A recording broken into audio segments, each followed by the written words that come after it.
केंद्र सरकार के अंदर जिस तरीके से पिछले काफ़ी दिनों से ये जो हिडनबर्ग की रिपोर्ट आई है, एजेंसी की रिपोर्ट आई है, उसके बाद में जो एक अफरा तफरी का माहौल सारे देश में फैला हुआ है, उस माहौल के अंदर लोकसभा में भी, राज्यसभा में भी, लोकसभा में राहुल गांधी जी ने, राज्यसभा में हमारे कांग्रेस के प्रधान मल्लिकार्जुन खड़गे जी ने उस मुद्दे को बड़े ज़बरदस्त तरीके से उठाया, बताया, सारे तथ्य सामने पेश किए। उसके बावजूद भी प्रधानमंत्री जी इस मामले में बिल्कुल चुप हैं, जबकि उनकी सारी इन्वॉल्वमेंट उनके सामने उनको गिनाई। तो इसकी में कांग्रेस पार्टी, एक मुख्य विपक्षी दल होने के नाते कांग्रेस पार्टी ने हम अडानी के कौन, इस हेडिंग से एक श्रृंखला लेके, इसका ये पहला हमारी प्रेस कॉन्फ्रेंस है। ये अलग अलग सारा चलता रहेगा, एक सीरीज है जिसमें हम सारे देश को ये बताएंगे कि ये जो चंद पूंजीपति इनके मित्र हैं प्रधानमंत्री जी के, ये जो मित्र हैं इनको बचाने के लिए क्या क्या काम कर रहे हैं और इनके क्या क्या घोटाले हैं। मेन आज हमारी प्रेस कॉन्फ्रेंस का मुद्दा ये है। तो इसमें मोटी मोटी बात है भी, जैसे देश में बढ़ती हुई महंगाई और बेरोजगारी है, कुशासन की विफलताएं हैं, उनका ध्यान हटाने के लिए आज सरकार जो है वो एक प्रायोजित तरीके से विभाजनकारी एजेंडे को लेके आ रही है, ताकि लोगों का ध्यान जो असली मुद्दे हैं उनसे तो हटे और जो विभाजनकारी जो एजेंडा है इनका विभाजनकारी, उस एजेंडे की तरफ लोगों का ध्यान बटा के, जिसमें जात पात की राजनीति है, धर्म की राजनीति है, मुद्दों को भटकाना है, इस तरीके का ये करके और अपने जो मित्र पूंजीपति है उनको जो फ़ायदा पहुंचाने का प्रयास सरकार कर रही है, सरकारी खजाने में लूट की खुली छूट प्रधानमंत्री से संबंधित इस पूरे अडानी महाघोटाले में हो रहे घोटालों से चिंतित है। इसलिए कांग्रेस पार्टी ने, आओ विद्यार्थी जी हमारे प्रधान जी आगे, इसलिए कांग्रेस पार्टी ने ये सीरीज चलाई है कि हम अडानी के कौन। तो इसके तहत 23 फरवरी यानी कि कल तक पार्टी का निर्देश है ऑल इंडिया कांग्रेस पार्टी की तरफ से भी, और हरियाणा में हमारे प्रदेश कांग्रेस के अध्यक्ष श्री उदयभान जी और नेता प्रतिपक्ष चौधरी भूपेंद्र सिंह जी हुड्डा के दिशा निर्देशानुसार 23 तारीख तक सारे जिलों के अंदर ये प्रेस कॉन्फ्रेंसेज होंगी।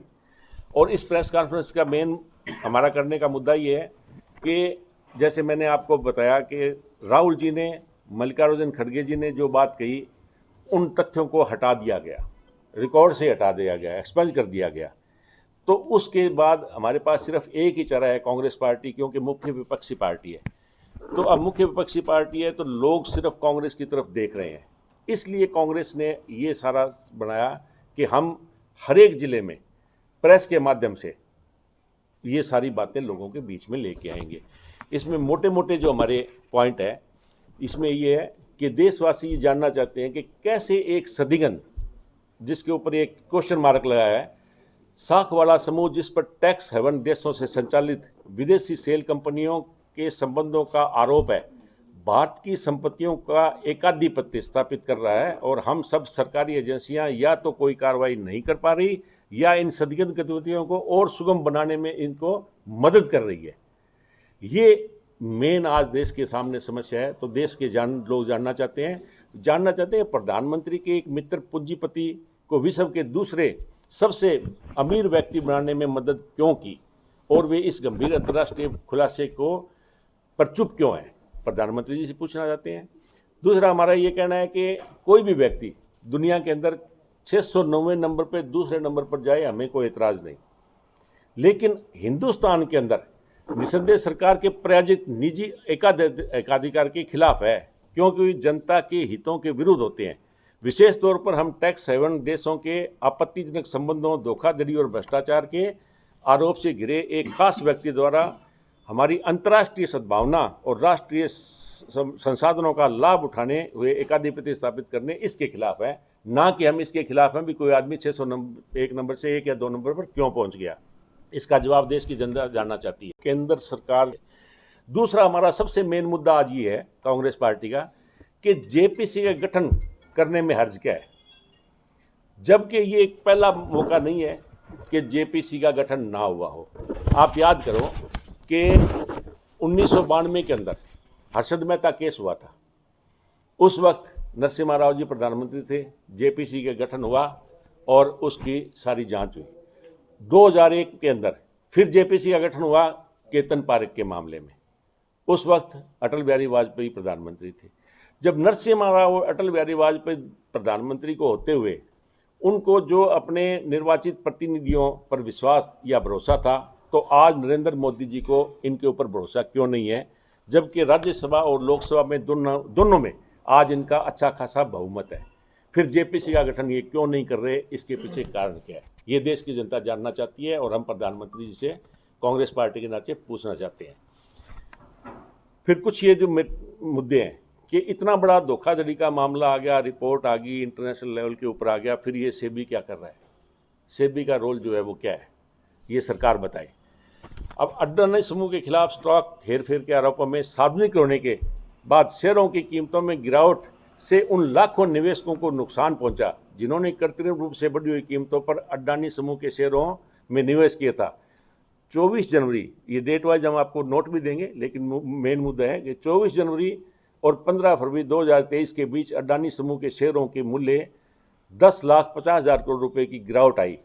लेकिन 19 जुलाई 2021 को वित्त मंत्रालय में संसद ने स्वीकार किया था कि अडानी समूह सेबी के नियमों का उल्लंघन करने के लिए जांच के दायरे में है। फिर भी अडानी समूह के शेयरों की कीमतों में उछाल आने दिया गया। इसका क्या कारण है, जबकि ऑन रिकॉर्ड है ये सारे का सारा। LIC द्वारा खरीदी गई अडानी समूह के शेयरों में के मूल्यों में 30 दिसंबर 2022 को 83,000 करोड़ रुपए था और 15 फरवरी 2023, ये डेट में आपको सारी दे देंगे कि 30 दिसंबर 2022 से 83,000 करोड़ था, जो 15 फरवरी 2023 को घटकर 39,000 करोड़ रह गया। अब ये देखो कि 44,000 करोड़ रुपए की कमी आ गई, जो शेयर इन्होंने धक्के से खरीदवाए थे LIC से। तो उन निवेशकों का क्या होगा, आज देश इस बारे में चिंतित है।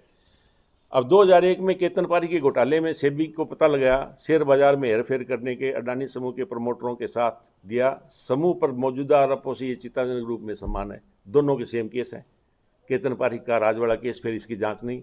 जांच करने के बजाय प्रधानमंत्री मोदी इस साल के मित्रकाल बजट में अडानी समूह की ओर से अवसर प्रदान कर दिए हैं। अब जिसमें जो अवसर प्रदान किए हैं वो कुछ चंद बातें हैं कि 14 जून 2022 को अडानी समूह ने घोषणा की कि वह फ्रांस की टोटल एनर्जाइज के साथ साझेदारी के अंतर्गत ग्रीन हाइड्रोजन में $50 बिलियन का निवेश करेगा।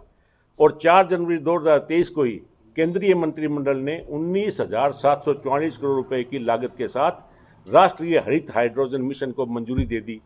टोटल एनर्जाइज के उस उद्यम ने अपनी भागीदारी को रोक लिया, लेकिन क्या अडानी की कोई ऐसी व्यवसायिक घोषणा है जिसके बाद करदाता के पैसों की सब्सिडी का प्रावधान कर पाए? ये आज हमारा मुद्दा है।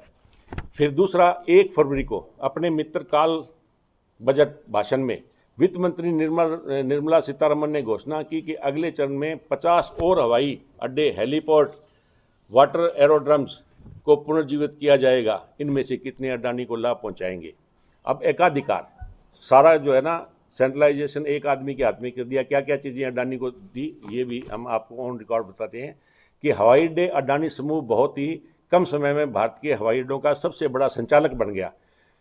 इसने 2019 में 6 में से 6 हवाई अड्डों के संचालन की अनुमति सरकार से प्राप्त कर ली और 2021 में इस समूह संध्या परिस्थितियों में भारत के दूसरे सबसे, आज हिंदुस्तान का सबसे व्यस्त हवाई अड्डा जो है बम्बई का छत्रपति शिवाजी महाराज अंतर्राष्ट्रीय हवाई अड्डा है, वो भी अपने कब्जे में 2021 में ले लिया, जबकि पहले वालों की भी कंडीशन ठीक नहीं थी। आज अडानी समूह 23 बंदरगाहों और टर्मिनल के नियंत्रण करता है, जो भारत की बंदरगाह क्षमता का 30% है और कुल कंटेनर आवाजाही का 40% है।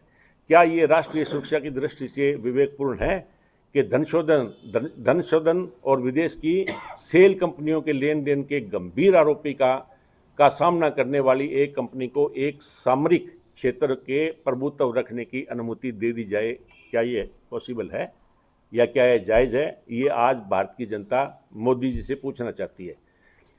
मोदी जी ने अपने पास उपलब्ध सभी साधनों का इस्तेमाल करके बंदरगाहों के क्षेत्र में भी अडानी का एक आधिपत्य स्थापित करने में मदद की। सरकारी रियासत वाले बंदरगाह बिना किसी बोली के अडानी समूह को बेच दिए गए हैं। जहां बोली की अनुमति दी गई है, वहां प्रतिस्पर्धी चमत्कारिक रूप से बोली से गायब हो गए हैं। लगता है कि आयकर छापों के कृषणतम बंदरगाह के पूर्व मालिक को उसे अडानी समूह को बेचने के लिए राजी करने में मदद की। 2021 के सार्वजनिक क्षेत्र में जवाहरलाल नेहरू पोर्ट ट्रस्ट महाराष्ट्र में दिग्गी बंदरगाह के लिए अडानी की प्रतिस्पर्धा में बोली लगा रहा था, लेकिन जहाजरानी और वित्त मंत्रालय द्वारा अचानक इरादा बदलने बाद उसे अपनी जीती हुई बोली वापस लेने के लिए मजबूर होना पड़ा। आज ये हालत है कि कोई आदमी की बिड भी ज़्यादा हो और उसको वापस हटना पड़े। इसके पीछे कारण क्या है, ये आज भारतीय जनता और कांग्रेस पार्टी मोदी जी से और इनके रक्षा मंत्री जानना चाहती है। अब रक्षा क्षेत्र की बात कर लो। ये सार्वजनिक जानकारी में है कि गौतम अडानी प्रधानमंत्री मोदी की अनेक विदेशी यात्राओं में उनके साथ गए। 4 से 6 जुलाई 2017 की इजराइल यात्रा के बाद उन्हें भारत इजराइल का रक्षा संबंधों के संदर्भ में एक लाभ दिलाने वाली भूमिका सौंप दी गई। उन्होंने कोई पूर्व अनुभव न होते हुए भी ड्रोन, इलेक्ट्रॉनिक्स, छोटे हथियार और विमान रखरखाव जैसे क्षेत्रों में संयुक्त उपकरण स्थापित किए, जबकि कई स्टार्टअप कंपनियां और सार्वजनिक क्षेत्र की कंपनियों के इन क्षेत्रों में कई वर्षों से काम कर रहे थे, लेकिन उनको दे दिया गया जिनका कोई तजुर्बा था ही नहीं। अब विद्युत के क्षेत्र में देख लो।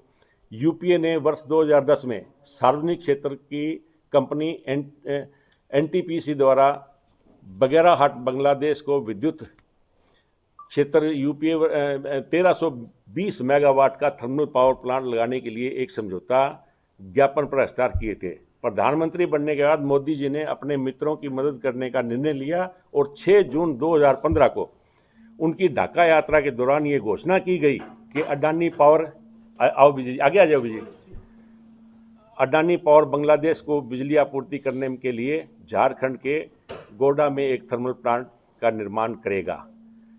और मोदी सरकार ने पिछले 9 सालों में सीएजी, सीबीआई जैसी सभी सरकारी एजेंसियों और संस्थाओं पर चाहे नियंत्रण कर लिया हो, लेकिन सत्य हमेशा सामने ही आता है और उसे ईडी और सीबीआई के इस्तेमाल द्वारा दबाया नहीं जा सकता। आप देख रहे हो कि आज जो हमारी ये एजेंसी है, चाहे ईडी है, सीबीआई है, ये सारी की सारी जो है अपने प्रधानमंत्री जी ईडी, सीबीआई और डीआरई की एजेंसियों का दुरुपयोग अपने राजनीतिक या सैद्धांतिक प्रतिनिधियों को डराने धमकाने के लिए किया है, जबकि जो व्यापारिक घरानों के दंडित करने के लिए किया, जो उनके पूंजीपति मित्रों के वित्तीय हितों के अनुरूप नहीं है। तो ये सारे मुद्दे हैं। तो हमारा कहने का मतलब है कि चाहे ये कितना ही इसको दबाने का प्रयास करें, लेकिन ये इसको दबा नहीं पाएंगे। और इंतजार रखिए, ये आज पहला प्रेस कॉन्फ्रेंस है जो इनके ये घोटाले विद रिकॉर्ड डेट वाइज हमने आपको दिए। इसकी अगली सीरीज़ आगे आएगी कि हम अडानी के हैं कौन।